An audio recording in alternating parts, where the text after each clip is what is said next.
ایک دن ایک امیر باپ اپنی بیٹی کو ایک گاؤں لے کر گیا کہ اسے دکھا سکے کہ غریب لوگ کیسے ہوتے ہیں۔ انہوں نے ایک غریب خاندان کے ساتھ ان کے گھر اور کھیتوں میں وقت گزارا۔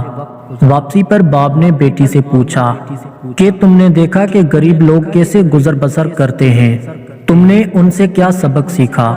بیٹی نے جواب دیا، ہمارے گھر میں چھوٹا سا تالاب ہے، ان کے پاس دریا ہے۔ ہمارے گھر میں رات کو برقی کمکمے جگمگاتے ہیں، ان کے پاس ستارے ہیں۔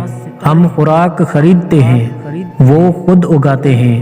ہماری حفاظت کے لیے ہمارے گھر کی لمبی لمبی دیواریں ہیں، ان کی حفاظت کے لیے ان کے دوست ہیں۔ ہمارے پاس انسائکلوپیڈیا ہے، ان کے پاس قرآن ہے۔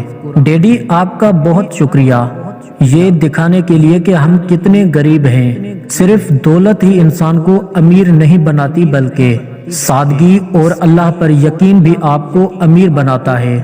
انسان اپنے سے امیر کو دیکھ کر شکوہ کرنے کے بجائے اپنے سے غریب کو دیکھ کر شکر کرنے لگ جائے تو اس کی پریشانیاں حل ہونا شروع ہو جاتی ہیں۔ خدا حافظ۔